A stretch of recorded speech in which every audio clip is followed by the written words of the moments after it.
Morning. So we're here to pick up this load, and I know it's a blunt start, but it's like 8 o'clock in the morning. I'm tired still.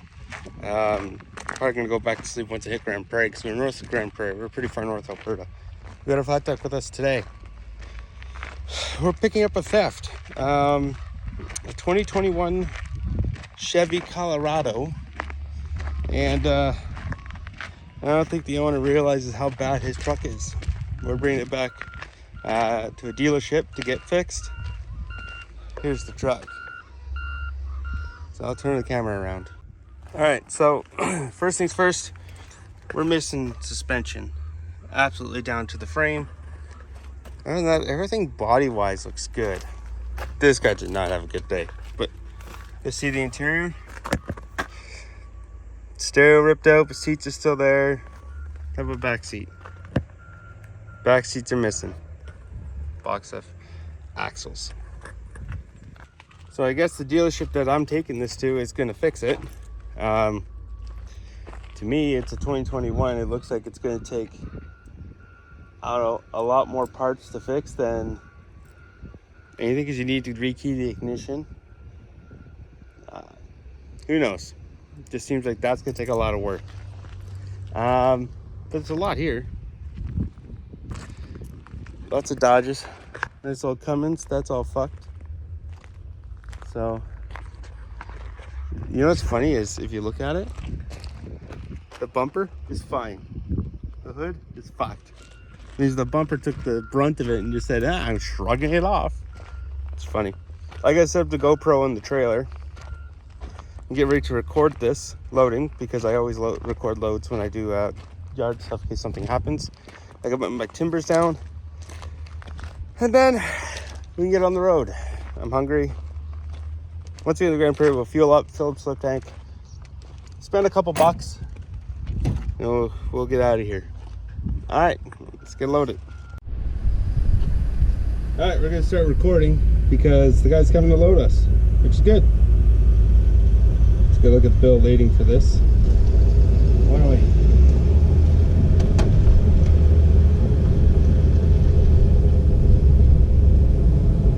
Sorry if you can't hear him, the truck's fucking loud. We're gonna ask him a few questions first.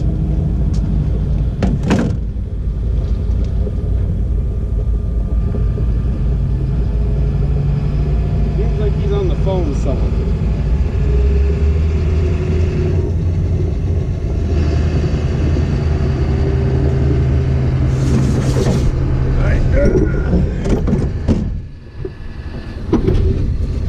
Big ass timber frame logs, that's what they do.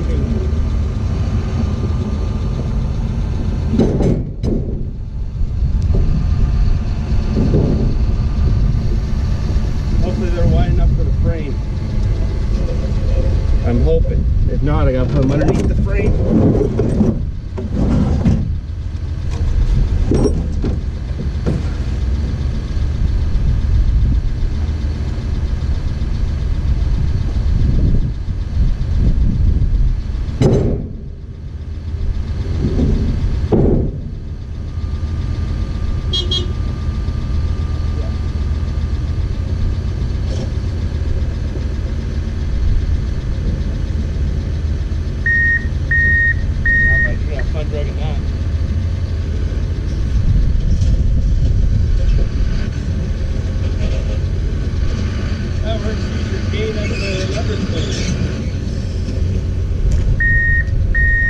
Fucking sucks. Whoever did that to that guy's truck. Oh god. High probability it's insurance fraud. It looks like insurance fraud.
barely used.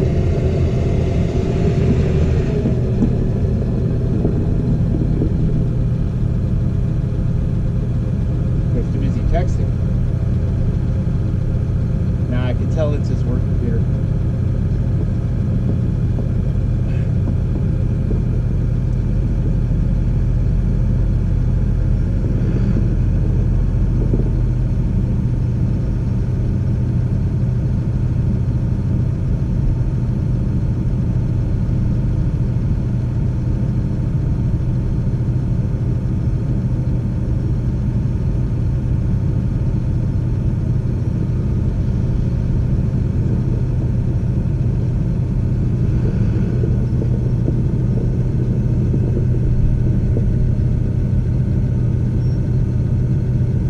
There's an eclipse here. Just notice that.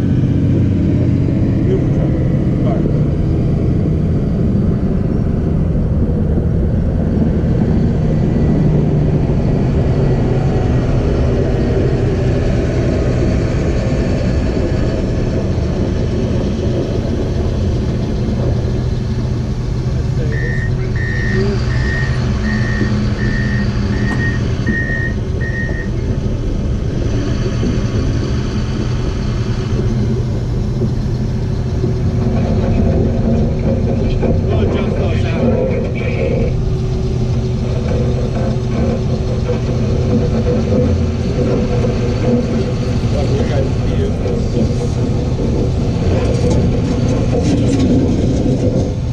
You should be able to see that in that.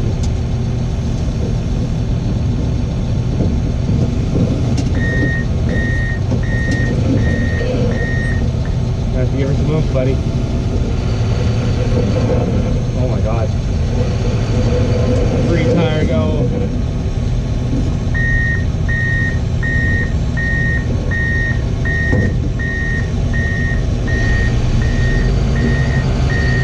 Good operator.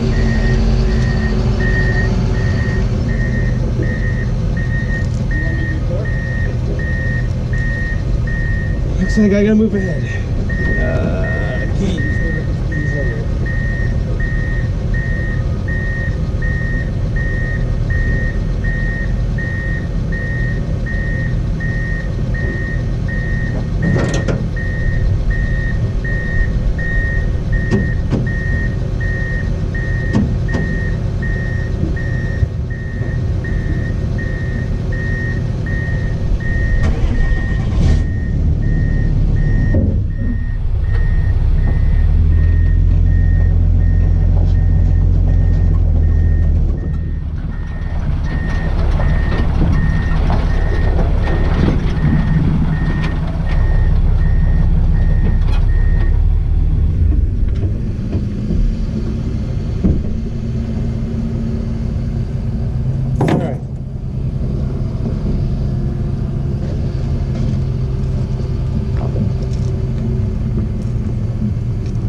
Let's work together here. Let's work harder, not smarter. Alright, we're gonna have this. This will be as far as any. Perfect.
attached. This is the appliance. Here that's all attached. Oh, this attached. That's good. Alright, beautiful. Alright, let's take this winch off. There you go. So we'll clean that up in a sec when we redo it.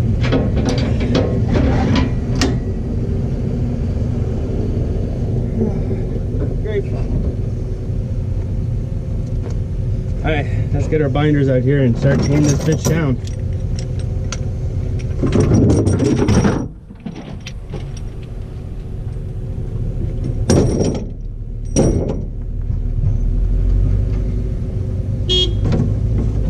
Oh. Yep. Thank you. Alright. We're all loaded perfectly. Good thing I was an ex-operator. I know all the commands. Tell these guys how to do things.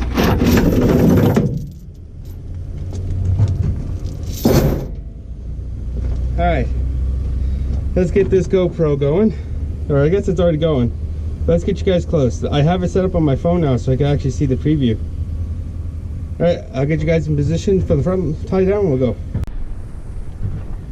Alright. Well, let's get going here. Let's get this bitch tied down. The better question is where?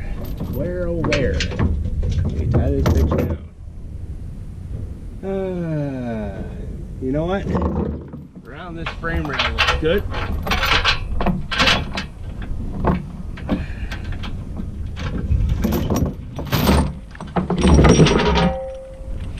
This is pretty gnarly. I don't know what happened to this thing, but man, oh man, did they have a bad time. They searched for a tracker, it looks like, inside. I'll show you guys like a full inside view now that we got it loaded of what it looks like inside the thing. And it looks like someone's looking for a tracker. They took the carpet away, like I mentioned in previous videos with trackers. Most people put them in the flooring. It's the most obvious place to put it. Oh, can I not get that last little hook? Come on. Nope. Okay. That's fine.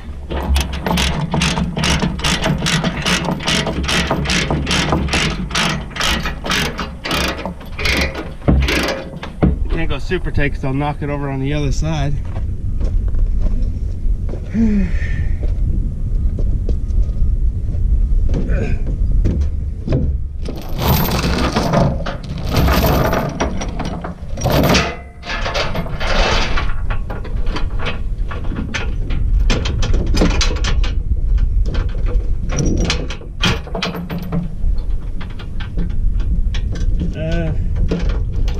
Okay.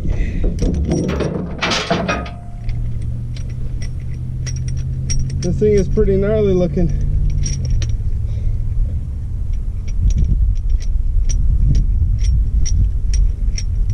I'm finding it quite hard to believe this is a proper theft. Things that are missing in this truck. Don't jump out to me as a real theft. So I don't know. I'll explain after.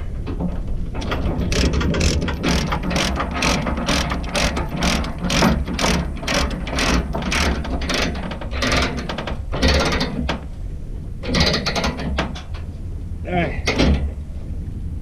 Grab these and get to the back tie down too. These things don't get lighter.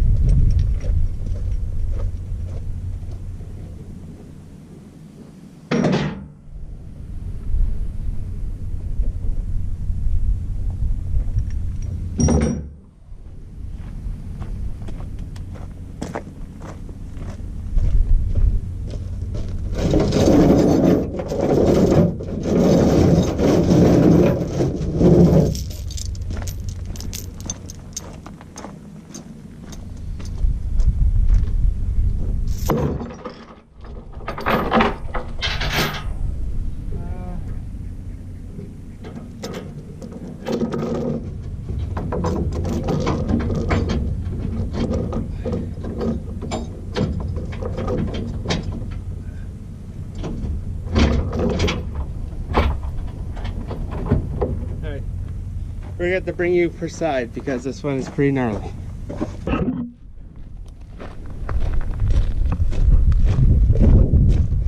Okay, let's get you right here. Is that what we want to see? No. That one right here. I don't know. Let's do it up here then. Finding camera angles for like YouTube 101. Have a constant preview. Here you go. Alright. Let's get this tied down.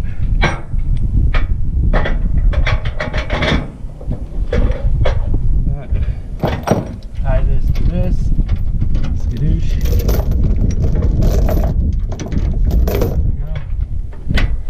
Take this in.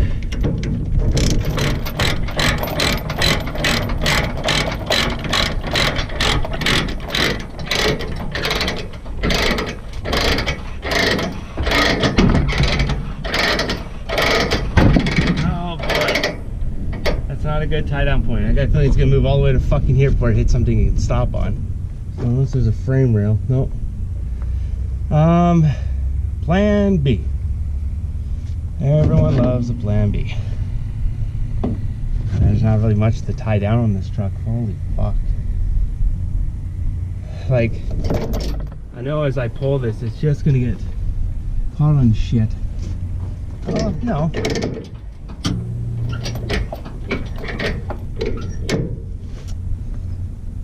I'm not satisfied with that tie down.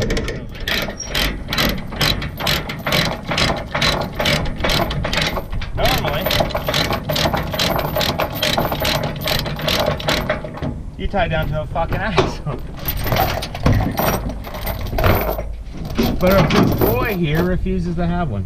Well, it doesn't refuse to. Someone stole it. Oh, useless prick stole it.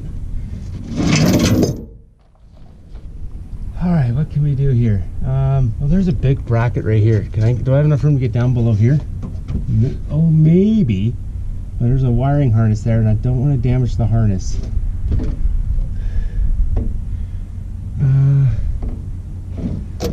What can I do? Oh, there's a physical bracket right there. Skadoosh. Just looking at it dead in the face. It's a gas tank bracket. I feel like I can go up another ring. Okay.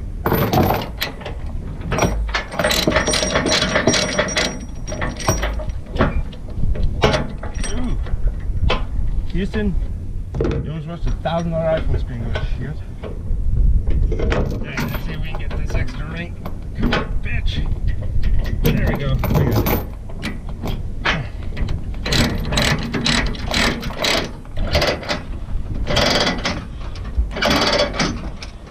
There it is. Now she's tied down. So, the reason why I say that I don't think that's real theft, tailgate's still there. Why would you not steal that? It's an easy $1,000. That's why I don't think it was a real one. It doesn't make sense that you'd steal everything else in the truck but the tailgate. The math doesn't add up.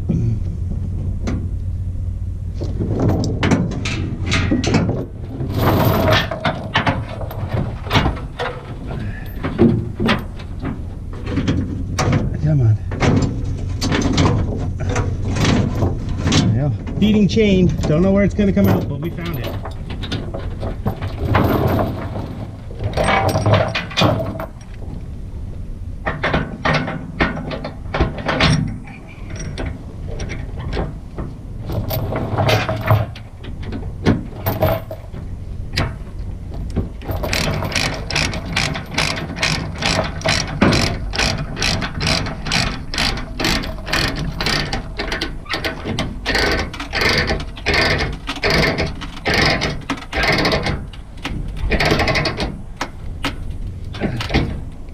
Hey, let's walk around and give everything a final tightening.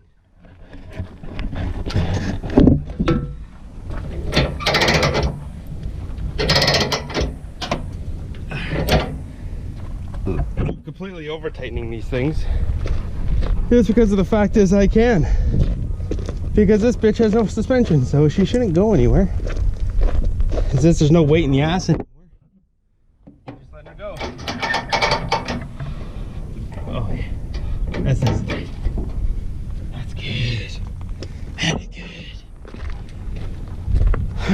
That's there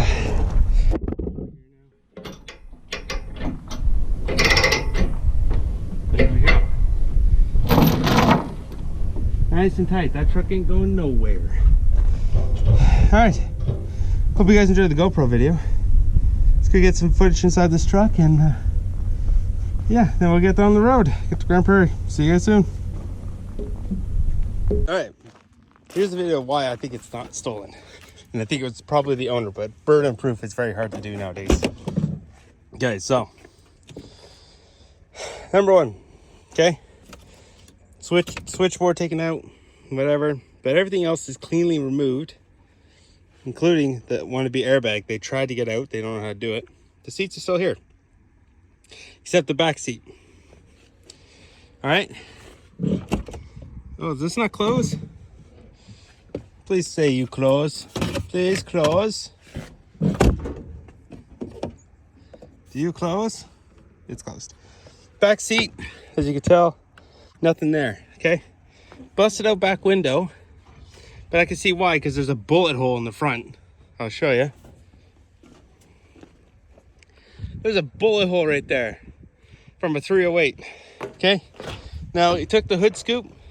They have no value. They're only worth about $100, if that.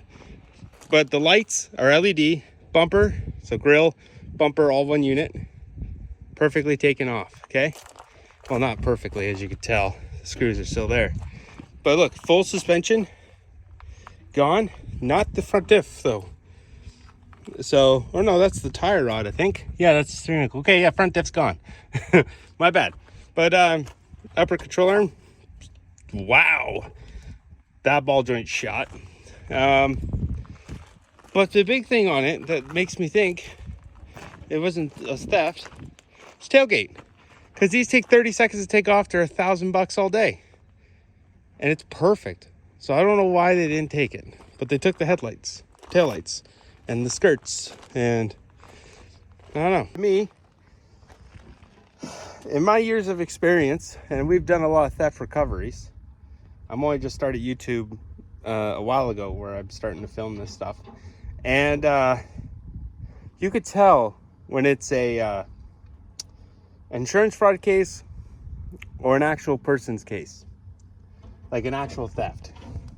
The fact that the person, anyone who steals cars for a living to part them out, does not just take suspension and lifted bumpers and things like that. To me, it screams that this guy had aftermarket headlights, aftermarket taillights, aftermarket suspension, aftermarket bumpers, except for in the back, and had a nice stereo and everything in the interior, and this truck was due for repo. That's what screams at me that this was an insurance job, that he couldn't afford the truck payment anymore, and he wanted to take all his stuff and then left it somewhere. Because the condition it's in, like a lot of the bumps and dents and scratches here are not from the theft. You can tell they've been there for ages. So like this guy has bushwhacked this truck through the woods and scratched the shit out of it and damaged it to the point where he no longer thought it was valuable enough to pay for it. To me, that's what I would say. And I say anyone who's watching who's an insurance adjuster probably agrees with my statement, the way things are done on here, that it screams insurance fraud. And at the end of the day, something could be going on with the transmission and he just couldn't afford to replace it because he, I don't know, could have hydrolocked the motor or something. I don't know. The guy who bought it from the yard, only using it for body panels to fix other trucks. He's not replacing this one. He's not fixing it. Or the dealership's fixing it. Or I don't know what's going on with that. The story's changed twice with this guy.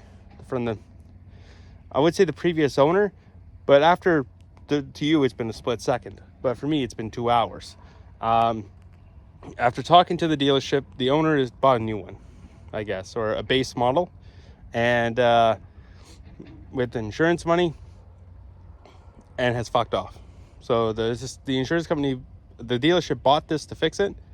Now it's just going to be used for parts. I don't know exactly what's going on with that, but this is what my understanding is from the situation. So we gotta clean off these fucking rocks before we get out of here so we don't break people's windshields. And yeah, and the back taillight's missing too in the cab. Yeah, so clearly this is fucking, I don't know, to me it screams insurance fraud. It just, every bit of it screams it. Anyhow, we'll talk to you guys when we get in the truck.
Well, here's a good thing. We're filled up with diesel at $1.55. Wow.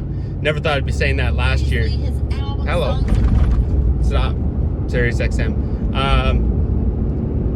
Saying that $1.55 is like a minty price for diesel is killing me inside ever so slightly. Because I remember when I used to bitch and moan when we first started the channel at like $1.30, I was like, I would never fill up at $1.50, blah, blah, blah. And now it's like $2.50 a liter. It's like, holy shit.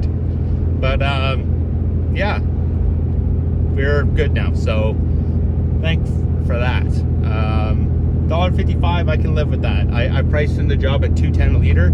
If I get diesel at $1.55 a liter, that's money in the bank, boys. Also, I got enough fuel to pay for the next 2 jobs I have, so which means that I'm making a profit off the fuel costs, which is good. Like, wherever you get your money, you get your money, right? At the end of the day. So instead of working at 55 cents a kilometer, in reality, I'm making 90 cents a kilometer. So it's good. Colorado is solid as can be. I did strap that down tight. I did over a bump and it went like this. And I'm like, my heart stopped for a second because I thought the chains came off. And then I looked at the trailer. No, the trailer went like this and the thing stayed with it. I'm not used to seeing a truck solid with the trailer. So when I see the trailer do this and the truck matches it, I'm like, oh fuck. But it's because most of the time you see a trailer do this and then the truck goes, it like barely moves. But the fact that I'm not used to seeing a truck on the back of my vehicle with no suspension, so seeing it like bounce around like freight kind of makes me freak out a little bit. Just kind of makes me laugh. So it's just like, oh, what can you do? All right, that's hammer down, and because we're back in Power Town with this new actuator, so it's kind of nice. I can climb a hill now. Like before, there was no chance I was climbing this big ass hill without power. It was like the turbo went spool, it'd be like 8 psi, 9 psi, and that's all you got. But now I'm sitting at 30 pounds of boost, well 32 pounds of boost, climbing a big ass hill in 5th gear. So mint. I'm happy. I got some power back. I'm excited about that. We have a long drive ahead of us today. I don't think we're going to drop this off tonight. I wish I could, but the guy's a tow truck operator. He's probably up and he's willing to do this. But I'll message him. Like, I need to be realistic with it. Okay. Is that piece of wood moving? I don't know. Pay attention to the road. And just see the back of the truck hopping. But again, that could be the trailer hopping, because the trailer does hop a little bit. As long as that piece of wood doesn't move, that's all I care about. Because if that piece of wood moves, we got problems. And this is the worst road in the whole fucking country, I think. Highway 40 is going from Hinton to Grand Prairie is disgusting. This road is that bad where I was thinking last night I might just drive back towards Dawson's Creek. But we're looking at, I think, somewhere around 14 hours or 15 hours to get to Abbotsford from here, going Dawson's Creek route, whereas this way is 12. So we saved 3 hours and about 200 kilometers in fuel. So who knows? But we'll keep an eye on it. If the truck does fall, I don't give a fuck. I just gotta chain it down, because I told the owner I could put some wood under it, so it'd be easier for his flat deck to get under it. But in all reality of the whole situation, this is bullshit. So I put the wood in the perfect balancing spot, pretty much where the frame is flat and then it goes up. They're at the edges where the body mounts are, and I have it chained down near that, as tight as I can get those chains. So they ain't getting any tighter. It doesn't look like the wood's moving. I think it's just because I'm hitting bumps and the trailer's hopping in the back, because it does do that, because there's no shocks on the trailer. So the trailer just kind of does this when it hits a big bump. So I'm definitely changing out the suspension on this trailer in the future. On the gooseneck, I have shocks. At least it's supposed to. We don't know yet. There's a few things they told us. I told them, like, I need the fucking trailer already. I'm done waiting. I think we ordered it back in, Jesus Christ, when did we order that trailer? Like 6 or 7 months ago, we ordered it. And there's been certain things where they call us like, hey, we can't do this because it's just not in production right now. We can't get the parts to do it. This is the alternative. Are you okay with that? Yep. Like the D-rings. They have no D-rings right now. There's none made. They can't get any, and they're delaying the trailer another month back in July. And we called them, like, hey, we're supposed to have mid-July. Where's the fucking trailer?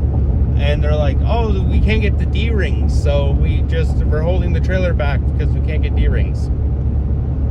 Fucking ship it. And like, same with the winches. They were like, we're holding it back because we can't get the 4-inch winches as well, because I have 40 of them going on the trailer. I was like, I don't care, just ship it. We'll take it off the price. I'll buy them local, and I'll send it to a machine shop so they can install it. And it's well, yes, I guess it is a machine shop, but they have welding shop. It's like a millwright kind of thing. They do everything other than just engines. But yeah, I was like, I'll just send it there. I'll get some aftermarket ones. So I got 8 aftermarket D-rings, and I got 40 winches for 4-inch straps. So I'm going to parallel them on each side of the trailer a foot each, so that way I can have a foot coverage. So no matter what, I can tie down. And the D-rings were going to be used for tying down vehicles anyways. So I was going to lay them out based on the average of a 18 foot tire span. So 3 feet, 18 feet, then 6 feet, and the remainder, whatever it is, right? So like, we're the average place where a vehicle's going to be tied down. I'm going to load up 2 cars on the trailer when I get it and go, okay, this is the rough size of an average vehicle. D-ring here, D-ring here. So I can tie down to those with the tire chains. So I don't have to use ratchets onto the side of the vehicle. I can have it so I can tie them down pretty nicely. There's a bunch of work that's got to get done to the 40 that they were supposed to do, but they can't do because it's not in production or some shit like that. So we have a bunch of stuff happening to the trailer the moment we get it, but we need to put that trailer to work. I have tons of work for it, and the economy is going into recession. I don't care. I built this company into a situation where I'm hoping we're going to be okay. Oh my god, this sucks. But whatever, it is what it is. We have 319 kilometers of the worst road in Canada, in my opinion. Unless you're driving to Quebec. Quebec's just dog shit everywhere, but and same with like Edmonton. But this is probably the worst piece of highway out there. And you can't do over 100 on this road. There's too much wildlife. And they come fucking flying like a bullet out of the fucking woods. I've seen where deer just freaking fly at like 40 kilometers an hour across the road. Time you react to it, the deer's already on the other side of the road. And it's like, holy shit. They just fly. They like jump the whole road. I've seen it like a couple times where they jump and they're in midair the whole fucking road until they get to the other side. It's freaking crazy. But anyhow, I'm gonna let you guys know what's happening. We're on the road now. We're probably gonna stop in Hinton for a bite to eat here around 3 o'clock. And well, 3 o'clock Alberta time. It's only gonna be like 2 o'clock BC time, which is gonna be nice. So we'll see you guys in a little bit. Peace.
monster manually. I've never met anyone quite like her before.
turn that down before we get a copyright. So, if you're wondering why we stopped in Blue River for like a half hour, 45 minutes on the GoPro there, we picked up another 2 jobs while we were there.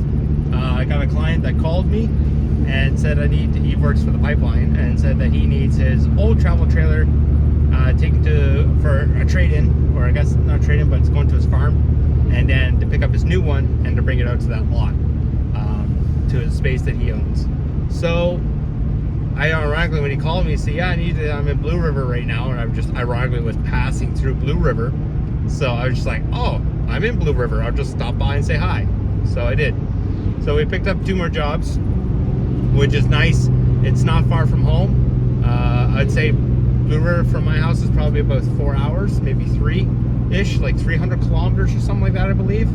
So not crazy long, but it's nice. We can rip out here, grab it, and then we hook on, take it where it needs to go 12 clicks, grab the new one, bring it back to Blue River. All in a day's work, really. Well, we might get to Jasper with the 5th wheel. So we're doing that not this weekend, but the following weekend on Friday, Saturday. So should be good. And I love driving at dusk. Like, I don't think how many times I've mentioned it in videos before. There's barely any traffic on the highway. All the riffraff and slow drivers are gone. So it's just us truckers and pipeline workers. So I don't know if I'd call myself a trucker per se. Hotshot would probably be a more appropriate word. I don't drive an 18-wheeler yet. Soon. But, well, at the rate that the market's going, it might be sooner than I thought, because trucks are getting cheap now. You can get yourself a Freightliner or a Peterbilt right now for close to like 30 grand, 25,000 bucks for an older one with like 700,000 kilometers on it. So, like, it's fucking, they're getting down there. You can get like a 2018, 2019 now for like 50K from auctions with like 600,000 to 700,000 K on them. So it's like, whoa, you know, it's getting to that point where it's getting cheap, and I like cheap because I'd rather get something that needs a little bit of work, do the work myself, and do a custom sleeper in the back. But it is what it is. But that's going to take a while to build. So even if we found one right away, I'm not going to jump into it right away. It would require rebuilding. So, and I would probably rebuild the motor anyways and put a new clutch in it, just so I know it's good to go down the road, and have it like fully inspected airbag wise and everything, get CFIT done, and call it a day. But there's no money in the trucking industry right now, not for 18-wheelers. Based on talking to other truckers, they're all interested in what I do, and they're all like, hey, you make a lot more money than us. Now, that being said, most of them are lease operators, and yeah, lease operating is not very profitable. You only get a percentage of the load, from what I understand from lease operating. They find the loads, you go move them, and you get a percentage of said loads, and they take their cut. I don't have that. I'm not a lease operator. I'm an owner operator, so I make more money than them. But I also have a lot more risk and a lot more cost involved in that. Unlike them, where if their truck breaks down, they just call a number, someone comes and fixes it, and they don't see the bill for it. At least they're like a company driver, but they hire someone, or I don't really understand. The way the guy talked to me about it, when he said he was a lease operator, he just drives the truck. He's a company driver, but I don't know, it's a company driver with extra steps. I don't freaking know. But they don't own he doesn't own the truck, or they don't own the truck, or something. Like, the company owns the truck, they work for a company until the truck's paid off, and then they go owner operator, or somewhere in that square of things I don't understand quite yet. I will always be an owner operator. Watching my dad do trucking for a long time before he died, he was a company driver, and then at the end he became an owner operator, and his paycheck tripled. But the cost did go up, because he used to never pay for fuel or maintenance or anything like that, or tolls. That was all covered by the company. Then he took it on himself, and then he slowed down. He used to drive really, really fast. Like, he used to do 110, 115, 120 going everywhere. Then he slowed down to like 100 because he realized, when he was the one paying the gas bill, he realized, oh, I save a ton of money driving slower. And that's how I learned, by just sticking to the speed limit. And I am. And you know what? We're on the 100 zone. I'm doing 105 right now. And it's because the truckers are all doing 105. So we can kind of convoy with each other and save the fuel, because, you know, they're cutting the air and I'm tucking into the airstream, and, you know, some truckers are impatient though. Like the guy behind me in this Peterbilt 379, but it's a new one. It's not an old one. I can the round headlights, not the circle, but like the ovalish looking ones. They're not squared or circled. That's how I know the difference. I'm so happy that Peterbilt and like Kenworth still make old body style trucks, but modern technology. Like that's cool shit in my opinion. But he is not patient. He's like trying to tell me like, hey bro, it's time to go. That's an old Peterbilt right there. Well, it just passed us. But I think this guy's probably gonna pass me here once I get to a long enough passing zone, because he is like rolling coal constantly. Like speeds up and then slows down, speeds back up and slows back down. So either he's not paying attention or he's getting ready to go. He's trying to find the right gear. Who knows? But yeah, we picked up 2 more jobs to let you guys know. We're still on this Chevy Colorado to Abbotsford. We're probably gonna make it to Kamloops tonight. I've been hemming and hawing about going back to my house and sleeping there, but I really don't want to either, because if I go back to my place, it adds 45 minutes of total drive time plus 100 and something kilometers, or maybe an hour, I would say. It's about 30. Yeah, it's about an hour of drive time, about 100 clicks. So I don't think I want to go home. I'm probably gonna just sleep in the truck tonight, even though I'm like a half hour from home in Kamloops. But I don't know. We'll see when we get there. The logbook's gonna determine what's happening. I have 3 hours left. I'm done at 9 o'clock pretty much, and we're nowhere near Kamloops yet. We haven't even hit Clearwater yet, or Little Forks, or anything like that. So I know we're close, but I don't know. We'll see. I'm probably gonna end up sleeping in the truck tonight. I actually do enjoy sleeping in the truck. I have a very comfortable bed, so I actually, and for whatever reason, like I sleep so much better in my truck than I do at home. Okay, I'm so used to like sleeping in the truck, like I feel safe in the truck. Where at home, it's like, I don't know, like any noise kind of wakes me up because you don't expect it. Other than last night, that I got woken up by a fucking cat. That scared me a little bit.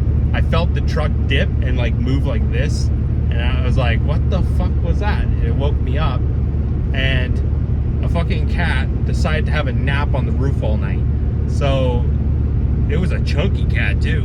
Like it was a thick boy, like 3 C's thick, because it jumped on the truck and the truck like fucking wobbled like this, and then it walked on the slip tank, and I looked at my window and I saw it like right in my face. It couldn't see me, but I could see it. And well, it couldn't see me. I don't know. Cats might be able to see through tint. But it like decided to hop on the roof. I heard it walk on the roof, and it got to about the center here. And because I had the heater onto the windshield, the roof was warm. So I'm guessing it stayed up there all night.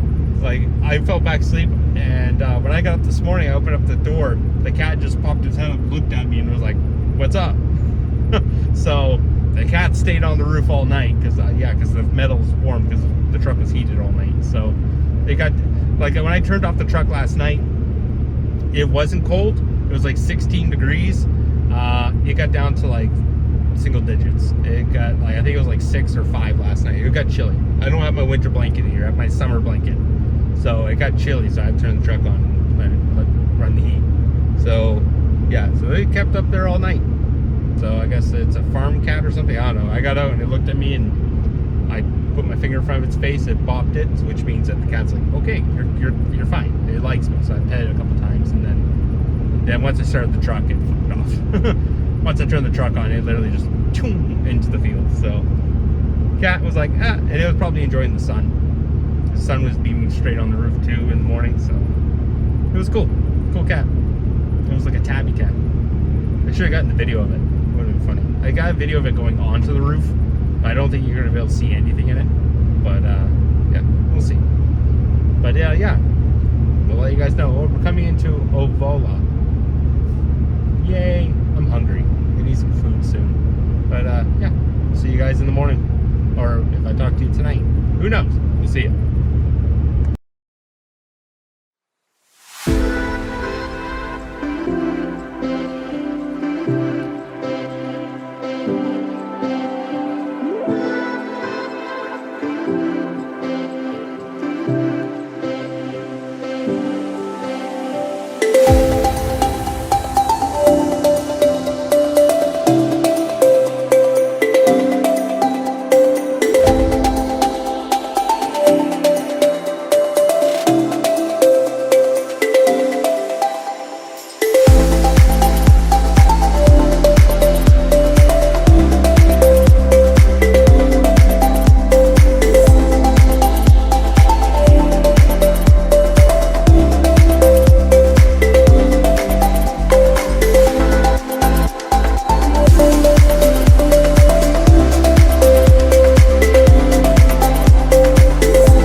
we got that close.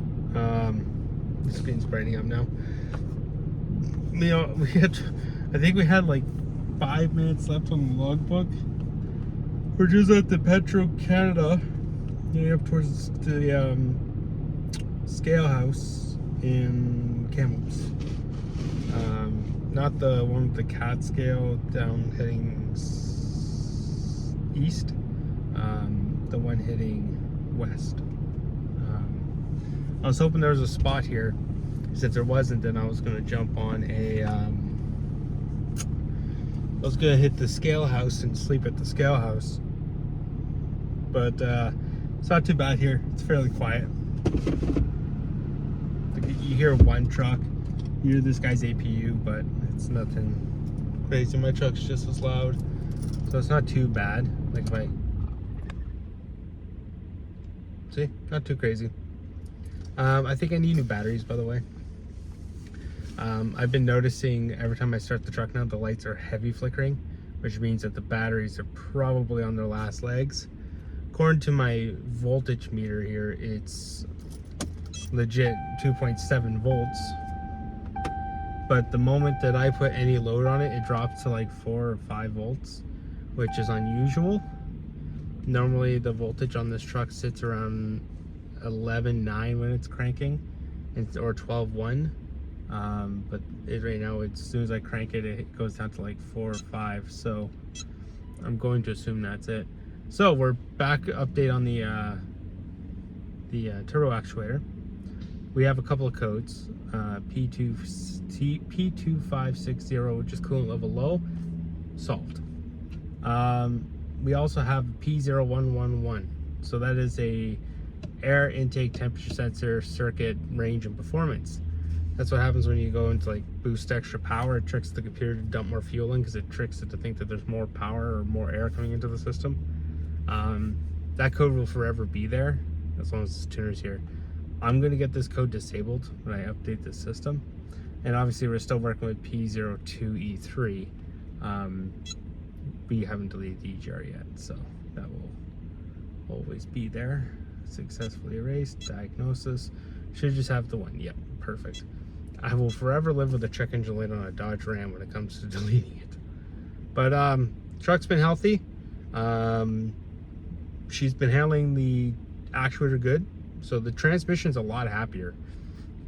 Before, like without a turbo actuator, the transmission did not like having to downshift and lug and have to like work harder.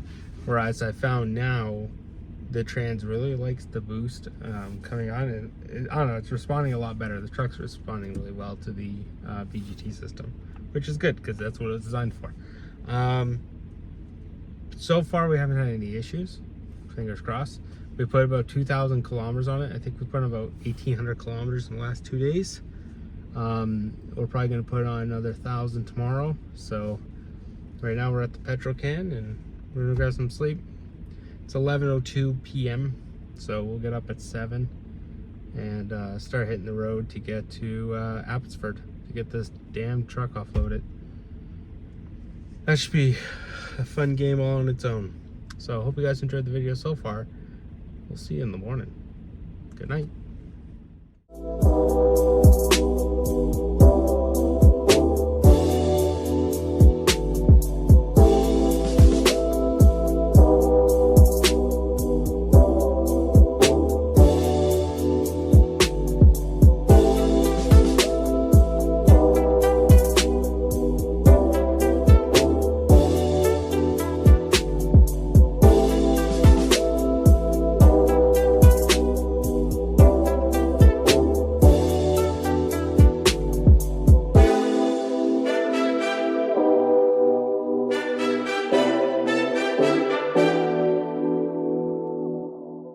Alright, good evening, or I guess good afternoon, good morning, whatever it is where you live. It's 11:30 my time. We're at the drop-off location. We're waiting for the owner to come with his tow truck to get us offloaded. When he'll show up, we have no idea. But yeah, we're gonna let you guys know. We're gonna film offloading like we did for loading, because if there's any damages, I want it on video. because this is a clusterfuck. We're parked in a small like area. I don't know where he wants to go to do this, but right now it looks like it's going to be a scramble for where we are. Yeah, this thing's pretty cool. Oh, not so cool. Just kidding. They pop in and out. I've done it a few times. Yeah, so right now we're just waiting on him to show up and to get us offloaded with his tow truck. This is probably either going to be easy, glorious, and finishes quick, or this is going to be an absolute train wreck, depending how well he listens. Because I'm not going to tell him how to do it. Or, well, I'm going to tell him how to do it. That's what I meant to say. Is I'm going to tell him, you do as I tell you to do, and that's it. Don't think you know. Don't act like you know. You just listen, and you be the controls. You're my second set of hands to operate the fucking flat deck. That's it. Because I know how to get it off there without having any issues. He probably does not. So, well, unless he's a good tow truck operator, I don't know. But based on what I've seen from his previous skills, he ain't a good tow truck operator. He just bought one and knows how to use it. That's pretty much it. He doesn't run an actual city tow truck. He just has a tow truck to grab cars locally. So, that he buys. Anyhow, I'll let you guys go. Next video you're going to see is probably us offloading or me ranting about him taking too long. See you later. Alright, what's going on, boys? So, we're done. We dropped off that truck. That was a clusterfuck to get off. But we got it off. We didn't film it because the owner did not want that filmed. So, because apparently the truck might go up for sale and he doesn't want someone to find the video of what we done to it to get it off the trailer. So, he asked me not to film it. So, out of respect, because he is a good client, I did not film the offload. But it went relatively smooth. I have big timbers underneath it. And he has a flat deck, so we just maneuvered the flat deck in between it and winch pull, sunk it deeper, and got it into the point where it was where it wasn't dangerous. And then he hoisted it up and then slid on the rest of the way. So it went relatively smooth, actually. It wasn't a clusterfuck. It took a little longer than usual, but it was good. He listened to my exact instructions, and we got it on without any damage. He said himself that he's not a patient person, so he might have fucking just ripped the trans bracket off his shit. But he listened, and he did what he was told, and he doesn't regret doing that because now he can sell the motor and trans for, oh, hello, just as much as he bought the trucks for. So, lucky for him, I guess. But anyhow, we're on our way home, back to Kamloops. We have no load on. We're taking a boat tomorrow to Edmonton. And dirt bike to Calgary. We're pretty heavily loaded. We're busy the rest of this month. We're taking the weekend off, so Saturday, Sunday, Monday, possibly Tuesday we're off. We gotta do some paperwork. We gotta go into Kamloops today. I don't think we're gonna be able to get to my insurance company today before they close, so we're gonna have to just deal with it. I don't know, I have to give them a call and find out when they close. They close at 6, we can make it to them, but if not, then we're just gonna hit home on Highway 1 here. Anyhow, I hope you guys enjoyed the video. Don't forget to comment, like, and subscribe. And we'll see you tomorrow on the next truck load. See ya.